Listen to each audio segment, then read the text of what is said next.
आज आपण करणार आहोत बोईस फ्राय।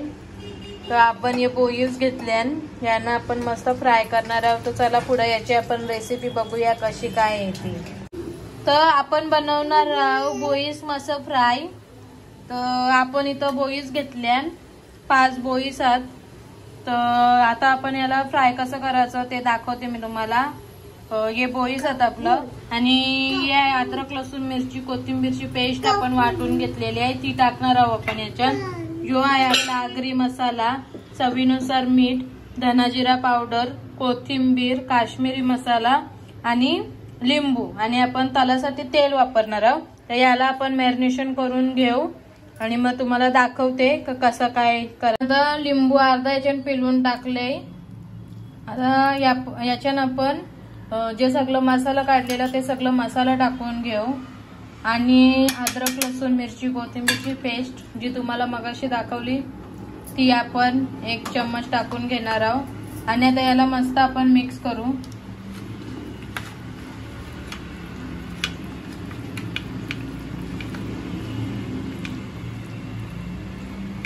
मस्त याला आता सगळे मच्छीला आपण लावून घेऊ मसाला। लगेच आपण तलाला टाकू। कुठली पण मच्छी अशी जास्त मॅरिनेशन केली तर भारी लागतं।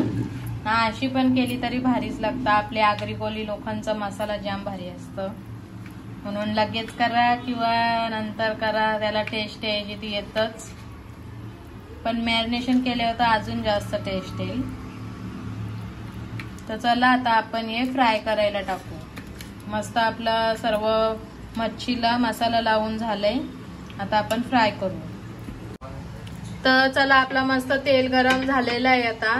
तर याच्यानं आपण ठेचलेल्या लसणाच्या 2 पाकळ्या टाकून घेणार आहोत। आपण याच्यात मच्छी टाकून घेणार आहोत। आता सगळी मच्छी आपण टाकून बघा। आपण मस्त मच्छी टाकलेली आहे, बोईस आपलं टाकलेलं फ्राय करायला।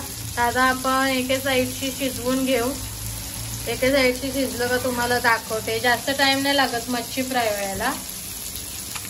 अर्धा पाऊण मिनिट शिजवला एक साईडची तरी होते। फास्ट गॅस ठेवले आपण। तुम्ही स्लो याच्यावर पण शिजवू शकता, मीडियम याच्यावर पण शिजवू शकता।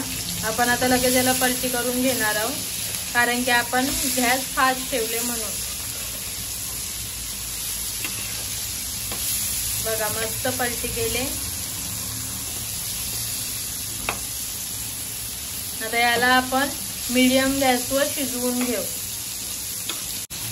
आपण आता परत दुसरी साईडची मासं फ्राय करून घेणार आहोत। मासं फ्रायची रेसिपी लगेच होतं कारण की मस्त इझी असते मासं फ्राय करायला। टेस्टी पण आणि झटपट होणारी रेसिपी आहे। तर आता आपण एका साईडची याला शिजवून देऊ जरा वेळ आणि मग नंतर आपली मासा फ्रायची रेसिपी तयार आहे। आपण आता दुसऱ्या साईडची पण पलटी करून घेणार आहोत आणि आता आपली ही बोईस फ्रायची रेसिपी तयार झालेली आहे। तर तुम्हाला रेसिपी कशी वाटली काय नक्की कमेंट करून सांगा। व्हिडिओला लाईक करा, शेअर करा आणि चॅनलला नक्की सबस्क्राईब करा। तर चला भेटूया अशाच एका नवीन व्हिडिओमध्ये। तोपर्यंत बाय बाय।